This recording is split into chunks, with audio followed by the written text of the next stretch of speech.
that I just saved this name and everything, but as I come back now, it disappears. So I have to rewrite everything. So Okay. if I just on the live directly then and there, Okay. we have to just rewrite everything. So it's better that we just write and just go. Okay. Okay. Fine. So Hello we'll start. everyone. Hi Rupali. Hi Ankita. Yeah, we'll start. We'll drop a message for others to join and we'll start. Yeah.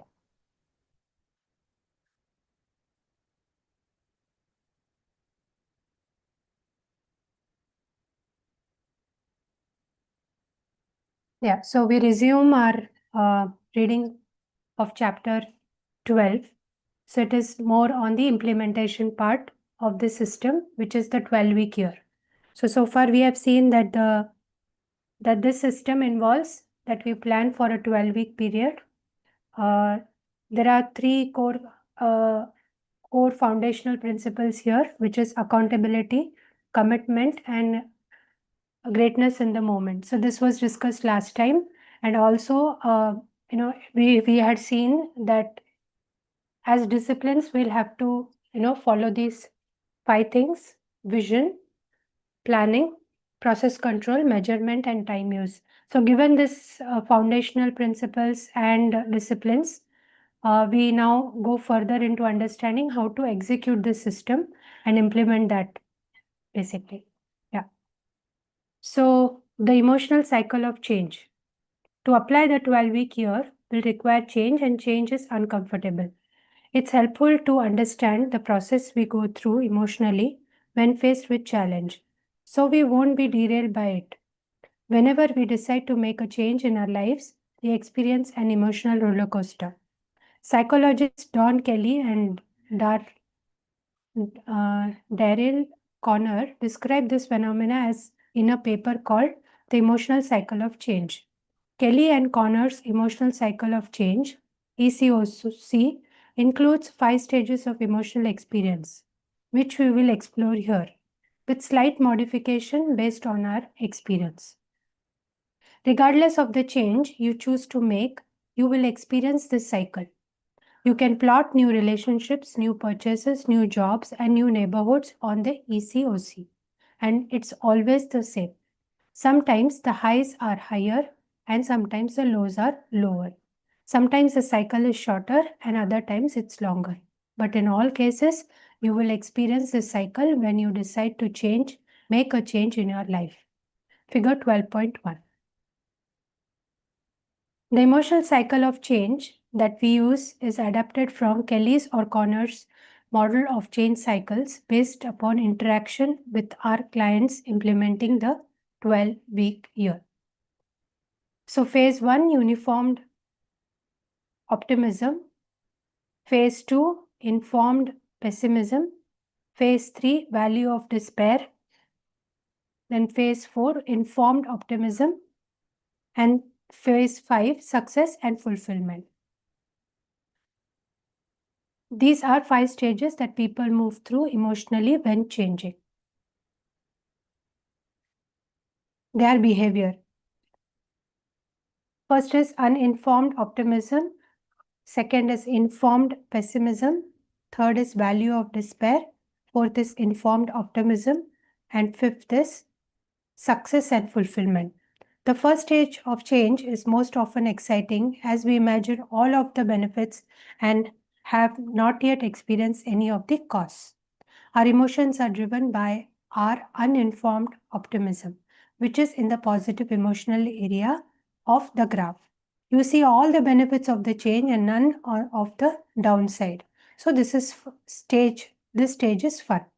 You are brainstorming ideas and strategizing how we might create the new level of results that you desire. Unfortunately, uninformed optimism doesn't last long.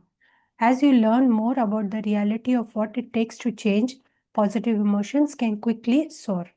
The second stage of change, informed pessimism, is characterized by a shift to a negative emotional state. At this point, the benefits don't seem as real, important, or immediate, and the costs of the change are apparent. You start to question if the change is really worth the effort and begin to look for reasons to abandon the effort. If that's not bad enough, things get worse. I call the third stage the valley of despair. This is when most people give up. All of the pain of change is felt, and the benefits seem far away or less important, and there is a fast, easy way to end the discomfort, going back to the way you used to do things. After all, you rationalize that it wasn't so bad before. If you quit on change when you are in the valley of despair, you go back to the first stage, uninformed optimism, which is a whole lot more fun than being in the valley. It is precisely at this stage, the valley of despair, that having a compelling vision is critical. Nearly all of us have had times in our lives when we wanted something so badly we were willing to pay any price and overcome any hurdle to get it. Maybe it was your first car, maybe it was getting into that college you always dreamed of attending. Maybe it was pursuing the person whom you wanted to marry. Maybe it was your dream job. Whatever it was, you wanted it so badly that you willingly paid the price of your own comfort to get it. Wanting passionately to reach your vision combined with commitment and the tools and events of process control is the way through the valley to the next stage of change. The fourth stage is informed optimism. At this stage, your likelihood of success is much higher. You are back in the positive emotional area of the cycle. The benefits of your actions are starting to bear fruits, and the costs of change are lessened because your new thoughts and actions are becoming more routine. The key at this stage is to not stop. Success and fulfillment is the final stage of the ECOC. At this final stage of change, the benefits of your new behaviors are fully experienced and the costs of change are virtually gone. The actions, which are the beginning were difficult and uncomfortable, have now become routine. Every time you complete the cycle, you build not only your capacity but also your confidence. At this point, you can move on to the next change that you want to implement with great assurance of success. The ECOC is the description of the emotional impact of change. By being aware of this cycle, you are less likely to be derailed by negative emotions and are able to manage change more effectively.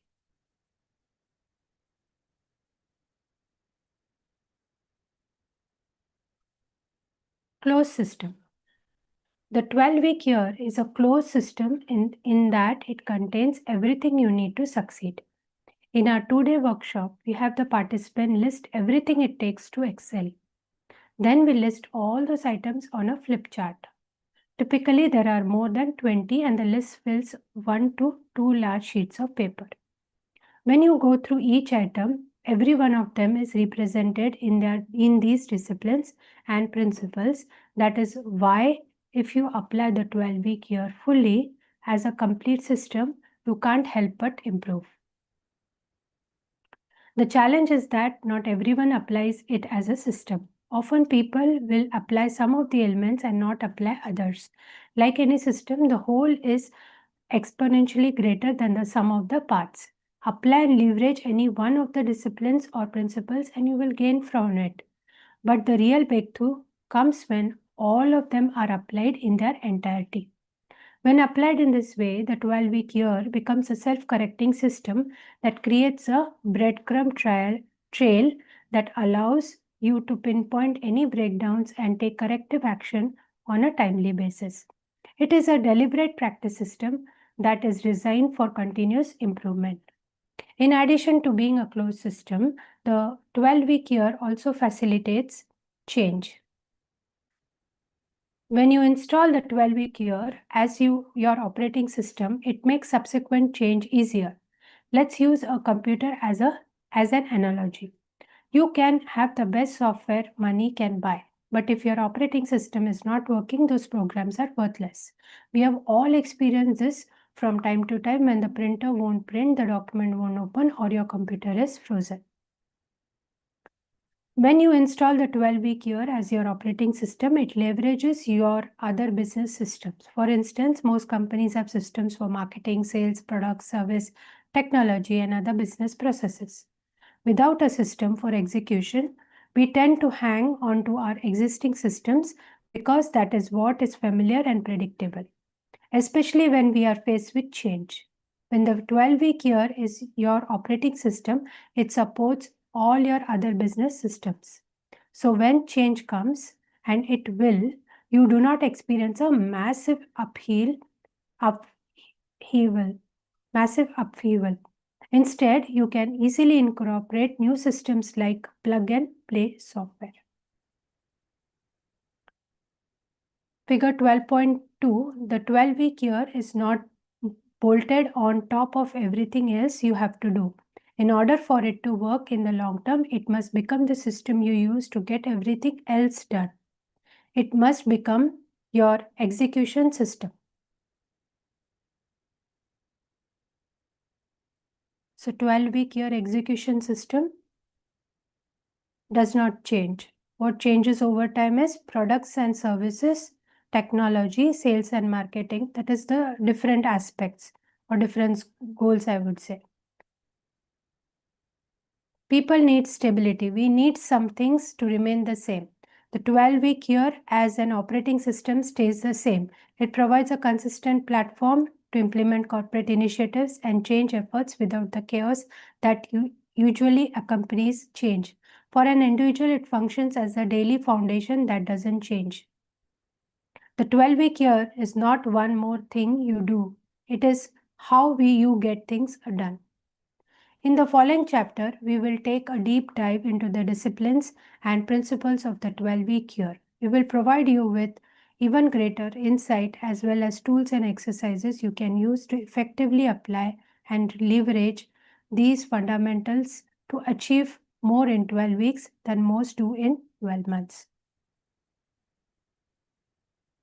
Anyone would like to take up reading of chapter 13, Establish Your Vision? Yeah, I would like.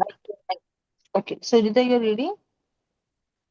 Yes, Or Ankita? yes. Whoever wants to, yeah, go on. Am I audible? Yeah. Yes. Chapter 13 is. I have to read the entire chapter. You can read till how much you are comfortable, then somebody else will take over. Okay. Chapter 13, Establish Your Vision. The first step to creating breakthrough with the 12-week year is to craft a great vision for yourself. This should be a fun and inspiring exercise. Vision is critical because there will be days when you just won't feel like taking action on your plan. To help you stay on track, you will need a powerful reason why, and that's your vision. Sal Dorso, a long-time friend and client, has a personal take on the power of vision. We have applied the disciplines of the 12-week year in our firm for years. It has become second nature to us. It is the way that we get stuff done, and it is the way that we stay on track even when things get in the way. Not long ago, our firm lost a big part of our revenue when a group of our key advisors left and took with them their clients and their revenue. As you would expect, this was an extremely trying time for the firm, and it impacted me both personally and professionally. The people leaving were not just business associates, they were long-time friends as well, and their loss was felt deeply by all of us who remained. I could have put my victim glasses on and placed all of the blame for this loss squarely on those who had left.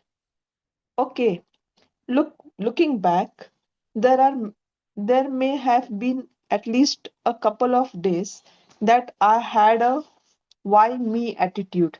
But in the end, my desire and vision to build a business that would survive long past my stewardship took over. It was during this time that I took a much needed summer trip to the incredible state of Alaska. While there, I intentionally shifted my thinking and reflected on the things that have made my life so incredibly wonderful. A relationship with a God who loves me, a wife and family who any man would be proud of, and a business that is approaching a milestone that few will ever see 50 years in profitable operation. As part of the trip to Alaska, we took a fantastic rafting journey down the Kennecott River. As we navigated our way around yet another scenic bend in the river, an incredible sea of purple flowers appeared. The flowers spread across the mountainside as far as the eye could see. Our guide said that this was called fireweed, and just a few years ago, this vista had been a charred remnant of a forest fire. When this purple blanket appeared, it is the first sight that the forest is regenerating. It filled me with awe and a sense of hope and expectation for the new forest that was to come. Apparently, even nature has a way to create a vision for what is to follow. It occurred to me that rather than contemplate the charred remains of our loss, we needed to focus on the new signs of rebirth in our business. As leader of the organization, it was clear to me that our firm needed the same vision that I had, and it was my role to set it. Arriving back in my office, excited and refreshed, much of the next few weeks was spent talking with each of our team members, asking them what they felt made our organization unique and what they thought about the future. These discussions and hours of contemplation helped me craft a vision that 1 year later is our fireweed field, the guiding light for our company. A year after our forest fire, the fireweed has emerged, and the young saplings that will make us stronger than ever before are germinating. Our leadership team, advisors, and staff all say that our firm is a better place because of what happened a short year ago. As leaders, I know the vision that we all are committed to is the change agent that will shape our organization for years to come. True success will happen. True success will happen when people bound a common vision work together for a common outcome. More firestorms may come, but our vision and faith will carry us through. Sal saw the power of vision to create movement and progress and took action. Many people miss out on the potential of vision to create the emotional energy needed to inspire positive action even in an environment of charred earth. Do you have charred earth like Sal had? Or are you doing fine but aspire to greater heights? In both scenarios, a compelling vision is a powerful force to move you forward. The most powerful visions address and align your personal aspirations with your professional dreams. In the end, your professional vision often funds and enables your personal vision. For your vision to help you to push through the discomfort of change, you must be clear on what it is you want to create in life. Most people focus primarily on their business or career, but your business is just part of your life, and it is actually your life's vision that gives traction and relevance to your business. The best visions are big ones. In our experience, nothing great is ever accomplished without first being preceded by a big vision. All of the great accomplishments of mankind, from medicine to technology to space travel to the World Wide Web, were first envisioned and then created. All of your big personal accomplishments must also be preceded by big visions. So, we challenge you to dream big and imagine true greatness for yourself. Your vision should be big enough that it makes you feel at least a little bit uncomfortable. I would like to stop here. Yeah, anyone wants to read? Yeah, I may. Yeah, please, Sumit, go ahead. Impossible, possible, probable, given. Unfortunately, when we imagine a future that is significantly bigger than our current reality, we can begin to think that it is impossible for us. We can see others who have achieved great things, but we start to think that there is no way that we can get there. When you start to envision a significant accomplishment that is well beyond what you have achieved in the past, the question most people immediately ask is, how would I do this? This is the wrong question so early in the process. The fact is, you don't know how to do it, because if you did, you would likely to be doing it already and living that reality. The fact that you do not know how to do it creates the perception that it is impossible, at least for you, and it makes you think of new goals on a sliding scale of impossibility to certainty. Your ability to do something is malleable in this mindset.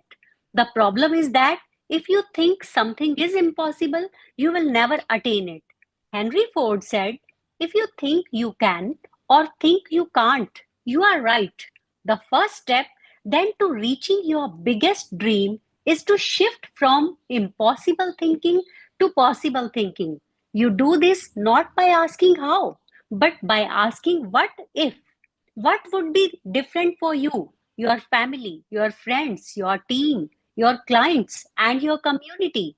By asking what if, you give yourself permission to entertain the possibility and begin to connect with the benefits. As you do this, the desire intensifies. And yes, next page.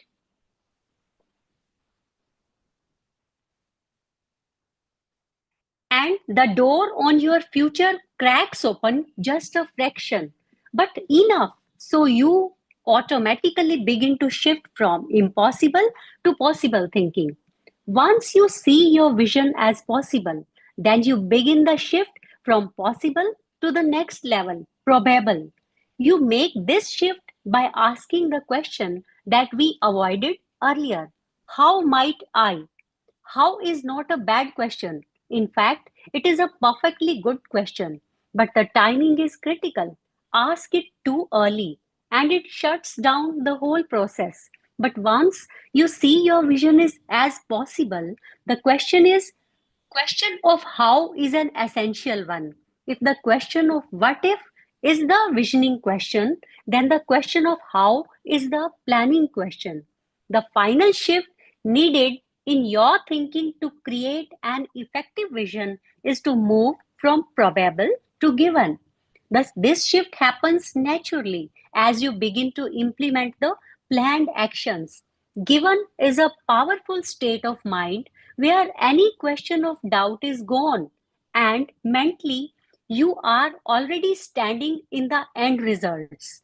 As you see the results start to materialize, your thinking shifts almost automatically to given. The execution journey is first a thinking journey. If you think that something is impossible, it is. The most important thing is to believe that you can reach your goals. Yes, this figure is given. Uh, Impossible to possible to probable to given. What if and how might I? Followed by these questions.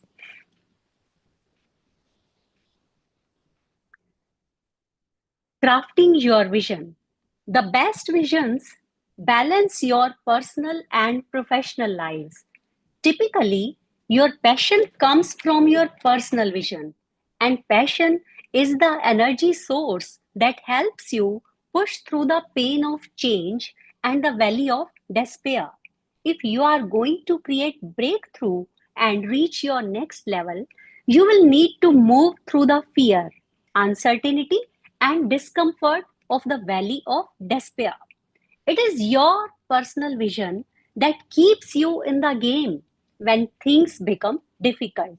Your vision provides you with a line of sight and emotional link to help you overcome the challenges and execute. When the task seems too difficult or unpleasant, you can reconnect with your vision.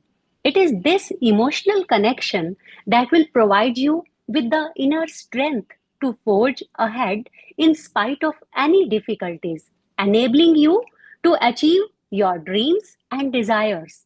There are three time horizons that you will want to focus your vision on. First is long term aspirations, second is mid term goals about 3 years into the future, and third is 12 weeks covered in the next chapter.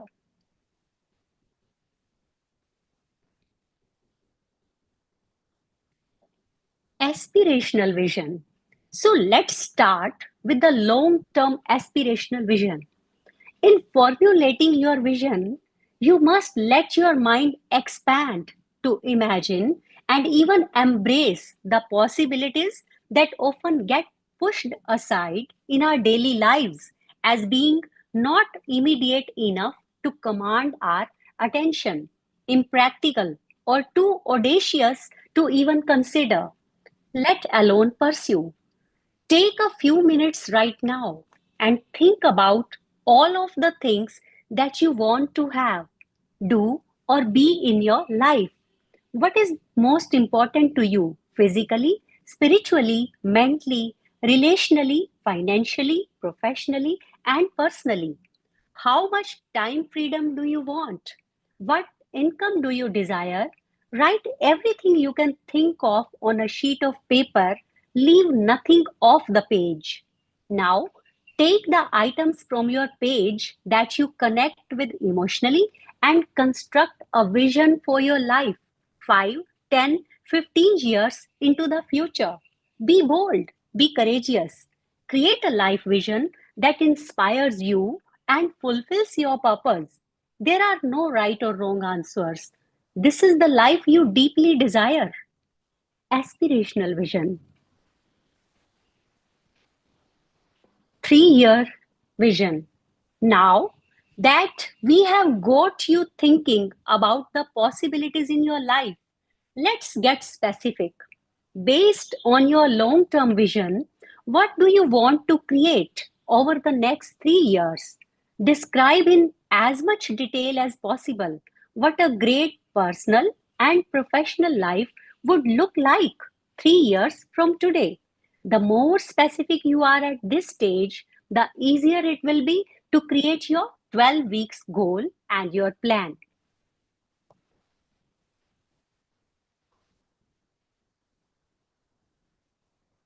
Thinking shift. By its nature, vision is a thinking exercise, but how you view the concept of vision will impact the degree to which you leverage and benefit from it. The predominant limiting belief regarding vision is that it is soft and fluffy.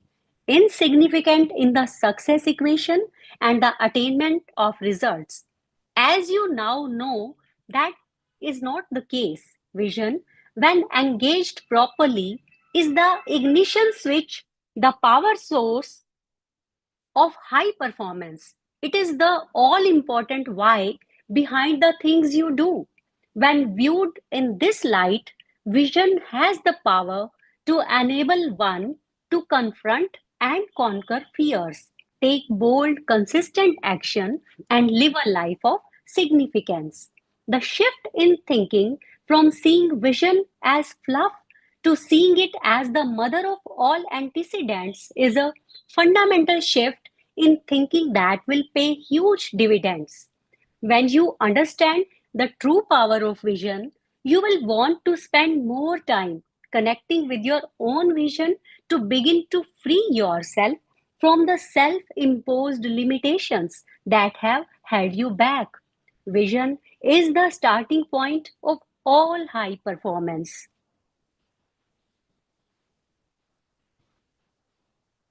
Team application. While vision is generally an intensely personal exercise, a manager can often take specific actions that will help their direct reports to more effectively leverage their visions. Vision is the best starting point for all effective performance based coaching relationships because vision creates ownership.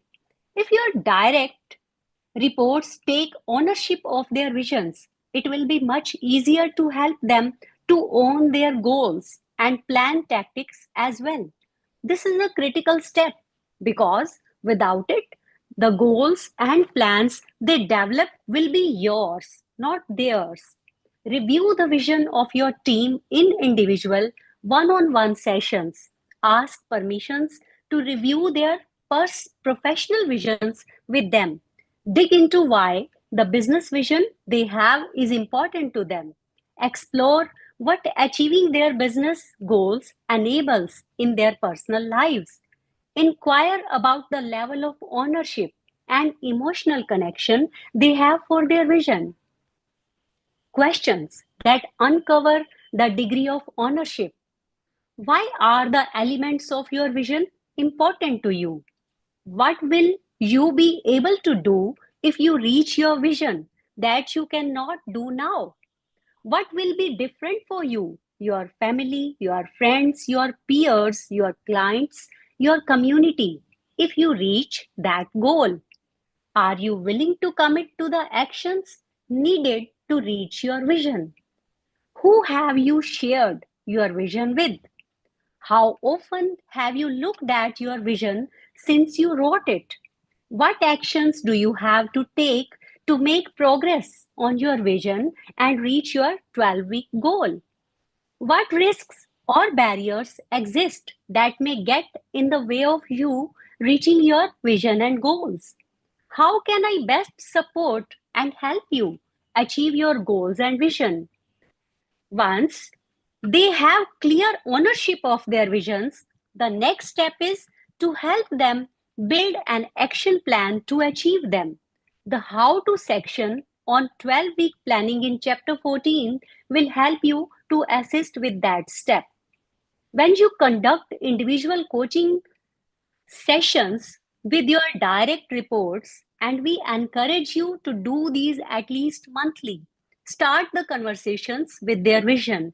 Are they making progress? Discuss their willingness to take the day to day actions necessary to reach it. If they are unwilling to take the difficult actions, confront them with the reality that they won't attain their long term vision. The breakdown is a question of ownership. When an individual is reluctant to take the necessary actions required to accomplish a goal, it is an indication that they own their current comfort more than they own the future described in their vision. In these cases, people have a couple of choices. They can either lower their expectations in life or find the courage and discipline to execute the planned tactics consistently. The good news is that Many times, when confronted with this choice, your team members will reconnect and choose their aspirational vision over mediocrity.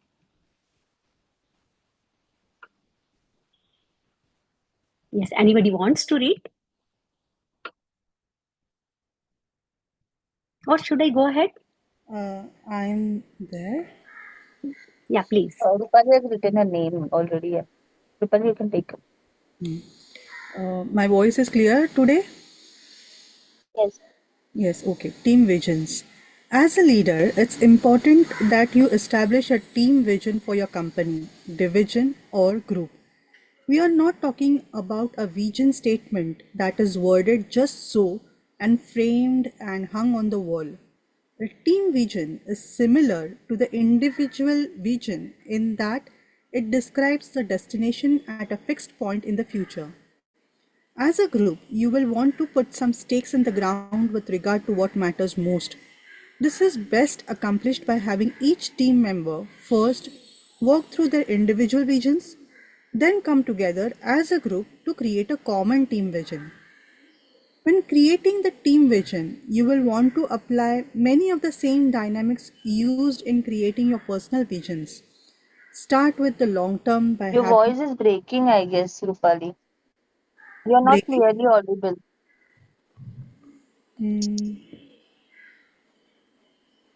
Is it for all?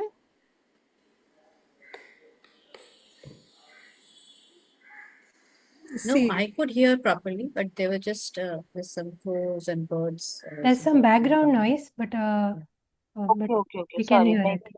at my end there is. Go on, go on. Sorry, sorry for interruption. okay. Uh, start with the long term by having everyone brainstorm what a company or office would look like in the future. Get them to be as specific as possible and assign numeric values where applicable. Give everyone a chance to share their thoughts with the group. Then narrow the horizon, look 3 years out, and work together to determine the specific elements that will stay part of the vision and those that won't.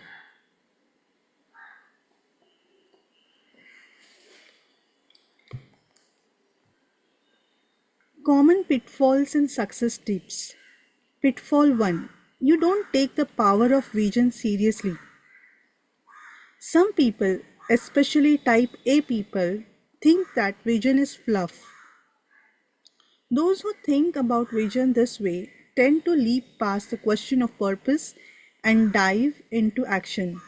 The problem is that when the going gets difficult, it is harder to stay committed to the work in the long run because there is no compelling reason, no persuasive why.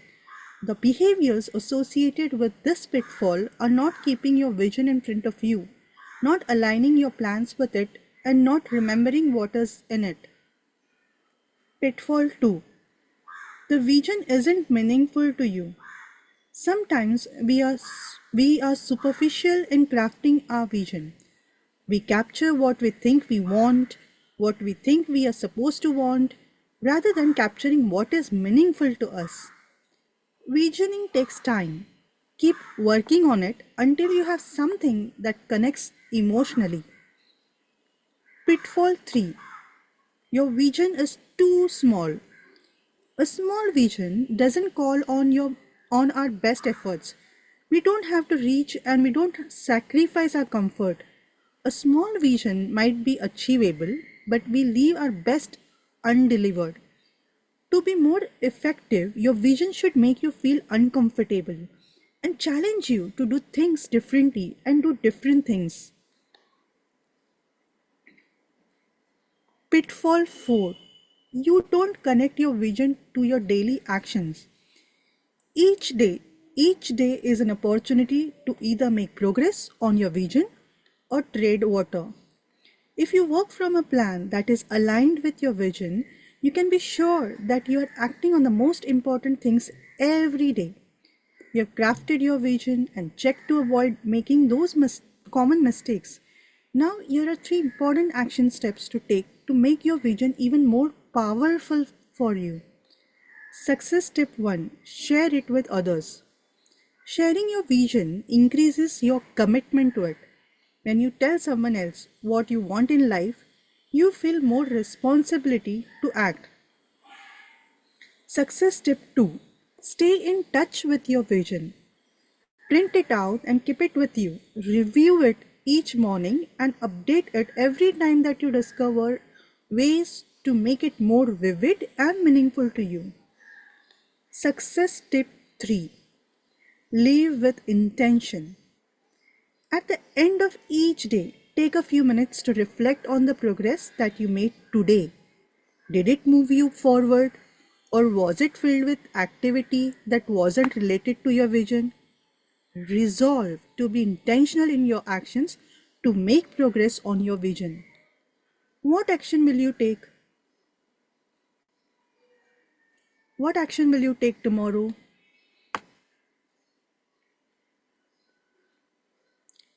Chapter 14: Develop your 12-week plan. This chapter will guide you through the development of your first 12-week plan. Before you create a 12-week plan, you must define and commit to your vision. If you have not already done so, be sure to work through Chapter 13. Establish your vision. To prepare you to set an effective 12-week goal and to create a solid plan to reach it.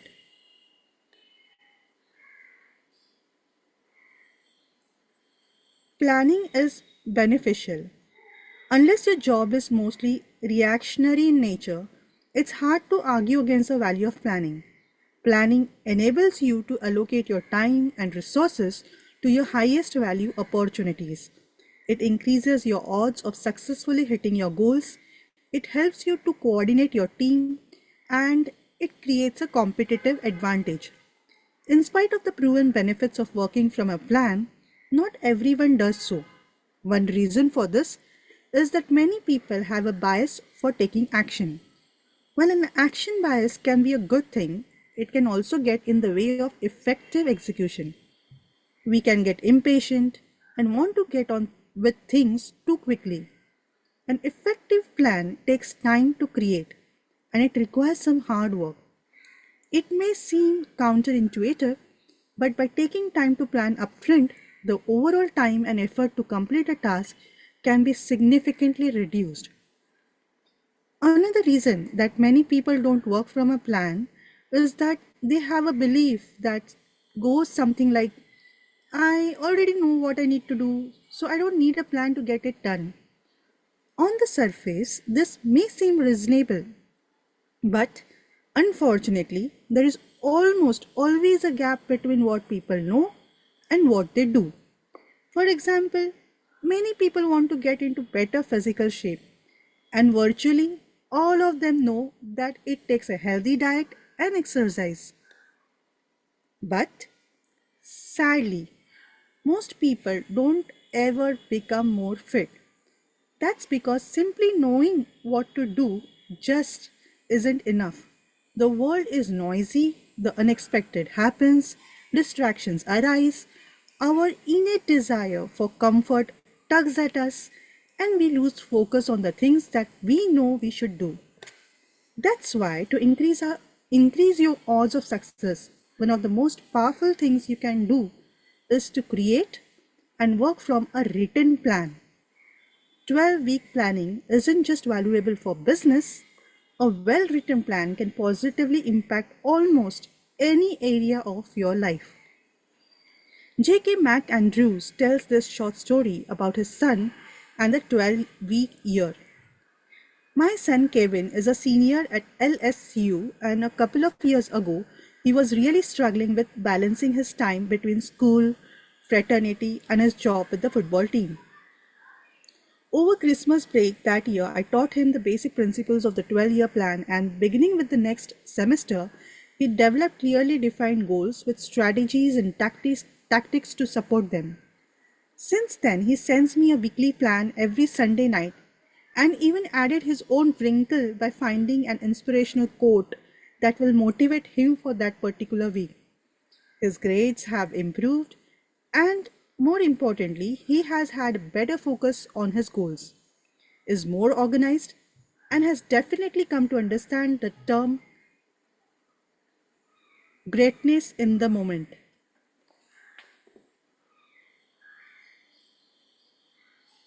It's 2:47. Shall I continue? Yeah, we can stop here. Okay. Thank you. Thank you everyone for reading.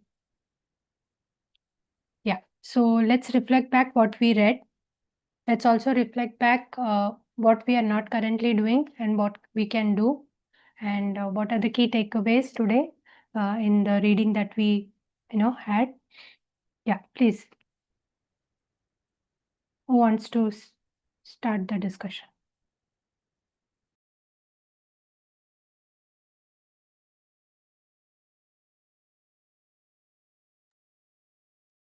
For me, the 2 points were like highlighters.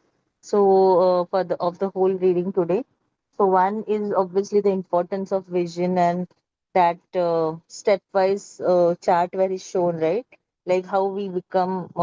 It's more about how we believe, how much we believe in our vision and the possibility of it, and how that's how we just like get attuned to it into achieving it, like that step by chart, that was interesting. And then the other part, earlier part, where he showed the emotional this thing, where we will go through this despair and all that chart again, right? That was something that I could relate with. Yeah, yeah, we all go through it, and maybe somewhere in the process we lose out hope, and then we don't stay aligned with whatever we have dreamt of.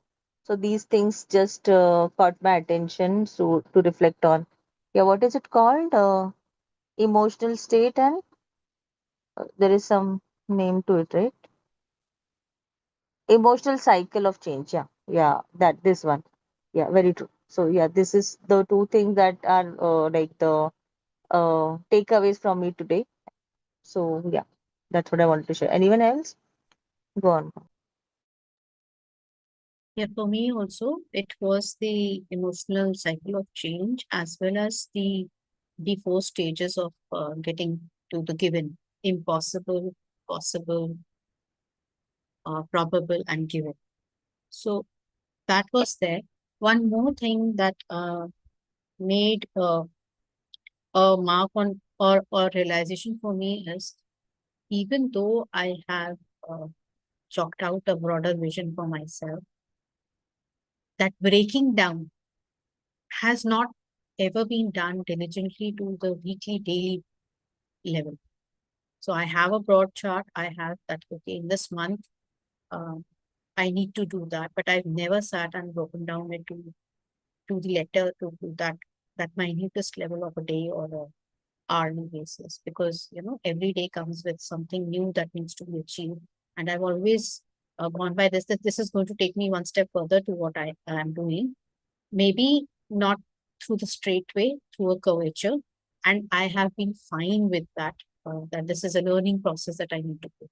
So um, I'm forced to think or give it thought that, is this something that I need to revisit and break down and see that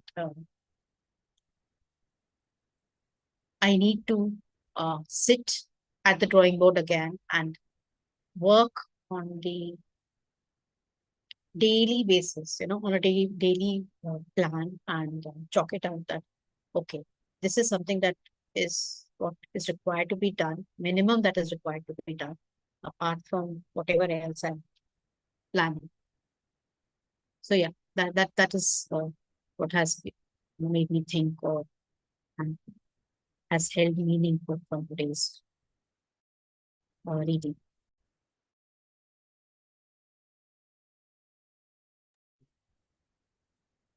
Yeah, thanks Sunita for your inputs. Yes, I think each one of us can take that up, that yes, we draw visions, but yeah, planning, and again actually bringing in that possible, probable, and given, right? From the not so possible, because as we set a vision, somewhere we doubt it till we don't put it into a plan that it is possible. And how are we making it more probable? By actually putting it further down into weekly, daily, uh, daily things. And how do we build a habit so that it becomes a given? Then, yes. That's surely a takeaway for me too, that a vision needs to working, and vision also, I think the emotional aspect of the vision is more focused on here, because as the emotion change cycle is being narrated, we have to understand that the emotional ups and downs will happen. So the emotional connect with the vision has to be very strong rather than the logical as well. Logically, it has to be clear, as well as the emotional aspect has to be clear, that how you will feel satisfied, what this would ultimately give me, and whether it's the worth the ride that I, in the journey that I undertake to go across to this goal.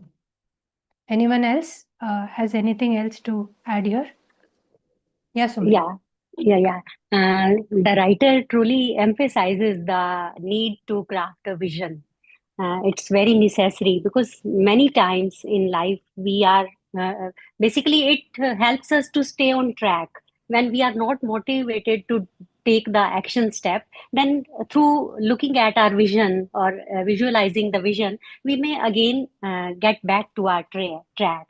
He has related with many examples also, like Mother Earth, how it takes rebirth. The charred grass example was given. And this way, the vision and faith carriers go through in challenging, when the times are challenging for us. And one more thing that I learned today, that vision should not be only different areas, that like career and relationships and so many other areas are there, but all these sub areas are related to the life's vision. We must have some life's vision, big vision, and automatically our life's vision impacts on all these areas. Yeah, that's it. Yes, so the interlink is there. How much we have to take up that vision also will depend on the other components being smoothly working towards the vision. If it is somewhere, blocked, or it is not working well with the other components of life or aspects of life, then somewhere we'll have to fine tune it. We'll have to see how it can integrate, or whether we need to leave out some part of it. Yes, that integration with other aspects is important. Yeah, anything else anybody would like to add? Yeah, the writer has described many pitfalls also. They are very important to keep in mention. Yes. So it is how I feel the narration today went for me is it's basically coming from that practical experience of implementing the system. He has himself told, when the problem came, immediately, why is the question everybody seems to be asking, each one of us tend to do that, why this happened to me, rather than shifting to what can be done next. So basically the vision, I think, helps us with eliminating that why, and then question going in for what, because then you think about possibilities of making your vision work, even though there are obstacles. And then the reaction, everything not becomes a reaction, but it's more like a objective thinking, I would say. So that kind of a mindset shift will come if vision is there, if planning is also there with the vision, so that it ultimately gets into action mode, rather than just, as it was mentioned, that it will remain as a fluff. It might just remain as a dream. It might just remain as a what if, and not become, how we can actually translate into action. Yeah.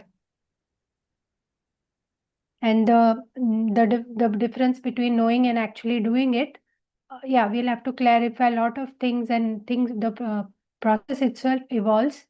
As we go ahead, our vision might need some kind of a fine tuning, or it might become bigger, or it might also has to set some boundaries for that. So this all happens as in a due course, and things keep evolving. So you'll have to keep pace with that as well. Yes. So anything else anybody would like to add today? Yeah, I have something. Yeah. So basically, I'm taking this book very seriously. I'm liking it a lot, and I really want, because this has happened with me, that I have been wanting to do a certain things, and then I have been procrastinating, and I am not able to fulfill them as much as I would want them to. To certain extent, things does move ahead. So I am actually taking it seriously. So considering that, I thought, and this books puts us on that urgent mode, the way the author has shared in the initial chapters. Like this 12-week year approach actually helps us get things more seriously. So if we just think through, normally the it is 3 quarter, we have 4 quarters in a year. So we assume that okay, 3 months gone, we still have 3 whole quarters at hand. But if we do the calculations, I was just thinking about it, that's why I would just want everyone to share it with everyone here, that if we consider 12-week year, 3 weeks gives us like a quarter of the year that way. So basically, 3 weeks we can have like the first phase of whatever our goal or whatever project we are working upon. It could be one phase have, and to track like a weekly progress. So it does make sense, and it does kind of create that momentum that we need to achieve anything big, is what I feel. So this was my approach, and that I think that is somewhat, I feel, putting me into action quite seriously. So just sharing it with everyone. If anyone wants to just uh, shed some light on this, or just take it up or whatever, like just wanting to share. So if you allow me, what I am personally finding is that to get the results of anything that I'm approaching. So I have 2 projects, that I'm actively working on. And what has happened is that I there's an exchange because the deliverable will start at my end only once we've got into an agreement on the course of action for my client, right? So I have personally seen that something that I had initiated in 23 has not actually culminated into. So a lot of meetings, a lot of groundwork has been done. Still, I have not got to that final delivery stage.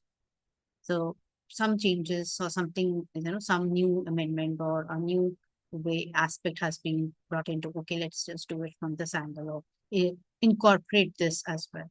So this is where, even though the vision is there, even though some kind of an action is being taken, but the uh, the how the circumstances are changing and how that has been building on to the actual delivery is what impacts the morale. And I don't think so. What I'm trying to understand or link this is, if, how will this fit in my 12-week year uh, goal target? Because from that perspective, I have to complete this in that quarter week. But when I am actually practically working with with clients and basing my deliverables on the feedback and changes that is required in the business situation and environment that I'm in. So how do I factor it as a goal achieved? Because it's still in work in progress. So this is what I want to get a clarity on. When we are actually talking about application of it. Even if I set that goal and then I'm not able to get that thumbs up kind of a thing, that okay, now the green light, let's start working on it, let's start delivering. Work is going on, but the delivering is not being done.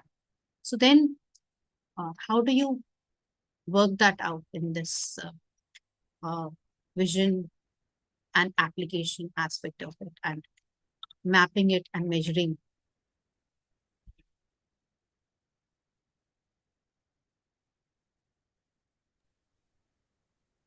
Yes, Sunita, I think um, two things I want to point out. See, vision would be a overall vision as far as why you take up the work and what is that you do at a firm level. Okay, say given.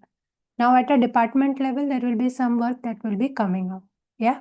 So it is anyway covering that vision. But what is the plan? The plan of action will have two aspects of it. Have you at least pegged these steps to that goal? If you have already done, fine. Okay. If you have not pegged that, okay, first is this, by this 25% of job is going to be done. By this 50% is going to be done. If it is not structured in that way, maybe you can think of if it is possible to structure it, bring into that structure.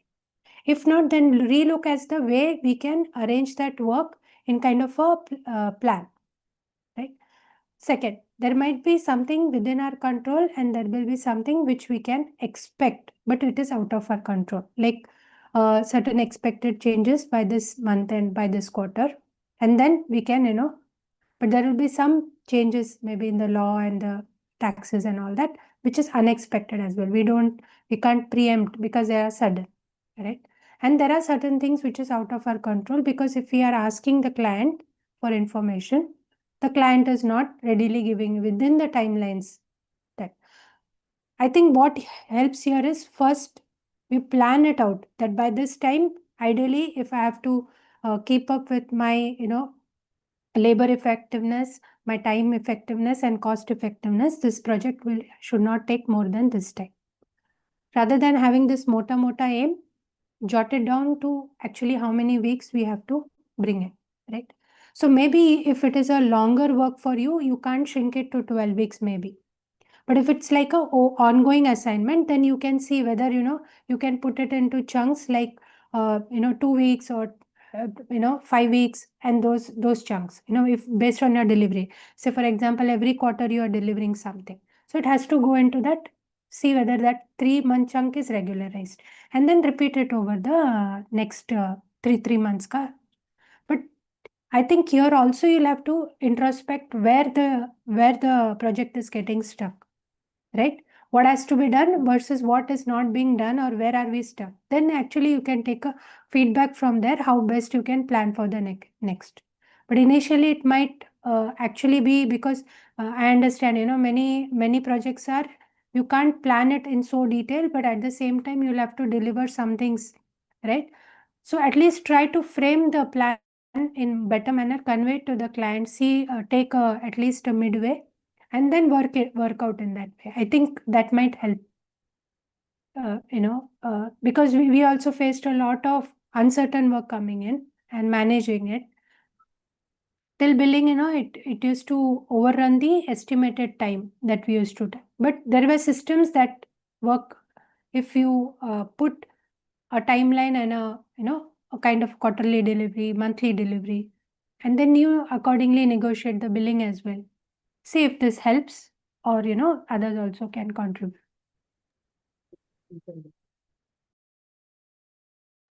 Yeah, for me, I have the same approach what Maniselvi shared. Like, so what I feel is, so that's what I'm see. When it is individual projects, we can definitely have our own goals and do something and take them, like depending on the amount of time that particular project or something is going to take. Some things are completely not possible to be accomplished fully in 12 weeks, so that we can take a part of it. But whatever is possible, maybe we can create that urgency or a plan and do that. Whatever is in our reach alone, and for something that is a teamwork, then maybe I feel all the members of the team has to come into one alignment where they all see this through. And maybe we can do what you can do is basically, when there are more members involved, what you can do is you can involve them as a 12-week project or a 12-week testing period where you can just um, plan through for the 12 weeks with them, because maybe if they have not read the book or they are not aware of this concept, then they may not able to connect with it. But then at least going on a very serious note for a 12 week something, then maybe we can plan on a weekly basis, like maybe 12 meetings, 12 rounds, or whatever it is, in that parts. Maybe that way it might help. is what I feel. Like even for like if you see many courses or anything also, that like at least a few of those what I have done, they have a 13 week or a 12-week structure, which is like once a week kind of a thing. So it's like a transformative journey altogether in when you do particular course of a 3 month or something like that. So similarly, I'm saying like you can maybe for your clients, if you're giving sessions or something, you can give them like a 12-week or a 13-week like some plan, and then see how well they are getting executed, and you can use this experience as a feedback for the next quarter or whatever. So that way maybe. So that's Yeah. how like it can be like a 12-week project kind of a thing, where you bring the other person who's involved in the process in alignment and creating a mindset for them, that so we will look for this for 12 weeks, and then we will re-evaluate maybe some system or something around it. But for the continued 12 week, you prepare them that for this we have to stick to this particular plan of action or whatever, something like that. Okay. So, since as you were talking, both of you, one more thing crossed my mind was, is this something, because visions are what I've uh, understood from the reading is that uh, it can be your personal, and if you are actually going to uh, get a holistic um, benefit from it, you should actually align it in your professional.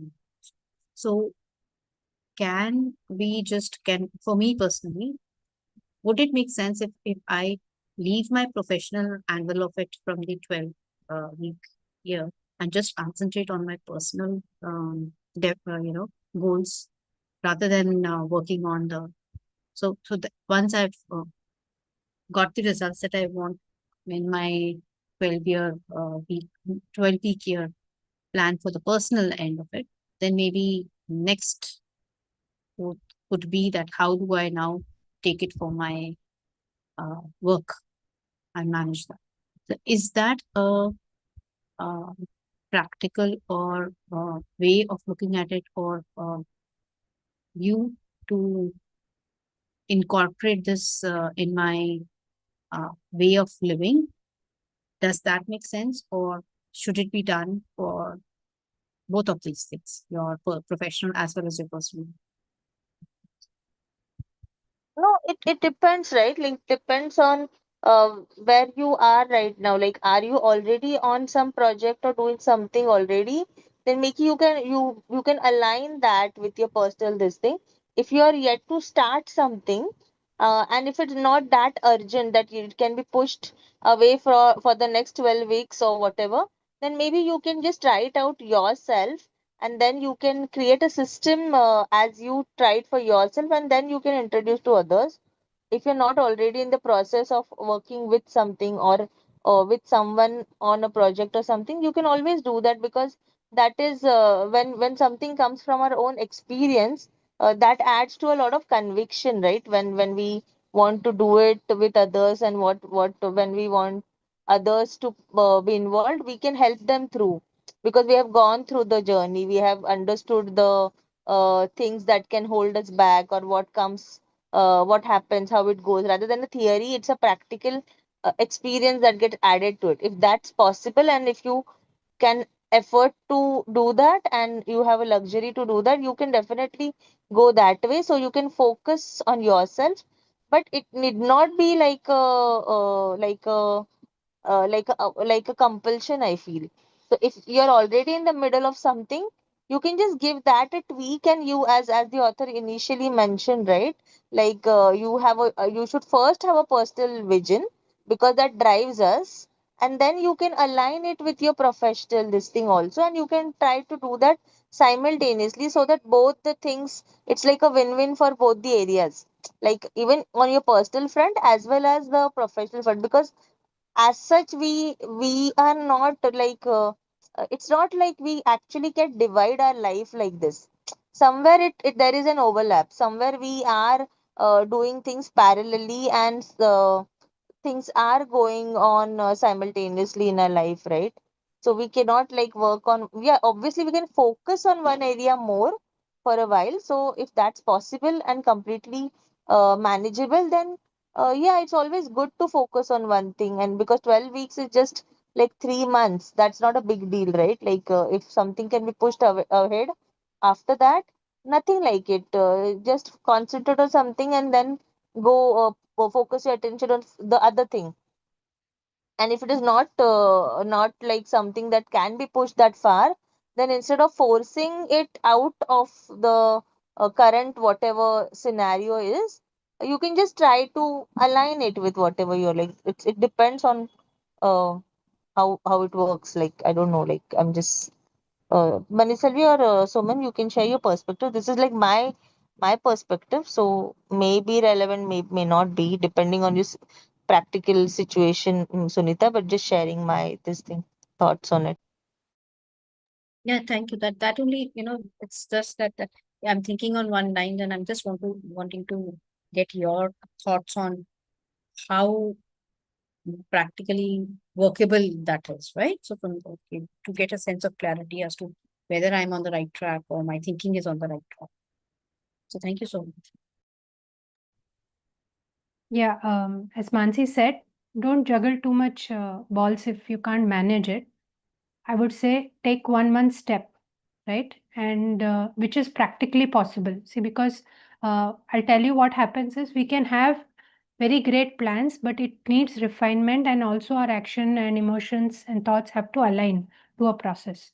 So, you take a call, but vision has to be clear from a personal perspective as well as from the professional perspective. If you can get clarity on both, see how both of them get integrated, that I think should be the first step. And then if you are wanting to work for a shorter period on a personal goal, do go for it. Maybe not even 12 weeks, maybe the system you can adopt, but you can take a shorter goal, I would say. Work on that, gain the comfort, and then move on to your professional activities, what you want to fit into that 3 week or 12 week year goal, right? But as a process improvement, I would also suggest you to monitor the work, why it is not getting done within the specified timeline. Because I see each project will have its own different bottlenecks, its own pace of delivery, and its own nature of work itself. So it might be something might be quarterly, something might be annual, and something will have almost a one time only impact. Maybe it will take 2 months of time to do it, and it will be delivered once and for all. Or there might be stages of delivery as well. So it will purely depend on what kind of work that you're handling. So I would suggest that parallelly, when you're also working on your personal goal, do go through understanding the different phases, how you have now chalked it off as far as your professional work is concerned, how you have now chalked it off, what are the bottlenecks that you are facing, your team is facing, and due to which, what are the crunches that you're feeling. That will help you once you are experiencing the 12-week year week goal in your personal life being fulfilled. It will be easier for you to adopt that into your system when you are aware of all these bottlenecks and how better you can cope with that. Because those two things have to be understood well. One is how to adapt this into your system which is currently functioning, and what are the issues in your current system that is stopping the work. So that's how I think you should be able to integrate it better.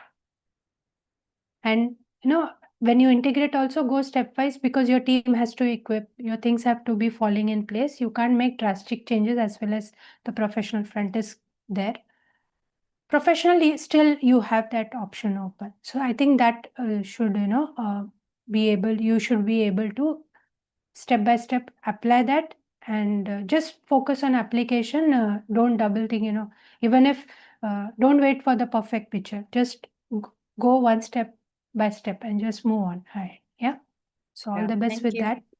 Yeah, Thank you. so anyone else want to share anything, or we can call it a day and join tomorrow? Yeah, so thanks everyone, see you tomorrow again, same time, 2 o'clock. Yeah, Thank you. Thank you. thank you. Chalo. Thank you, everyone. Thank Thank you. you. Bye. Bye-bye. Have a great Bye day. bye. Yeah. Thank you. Take care.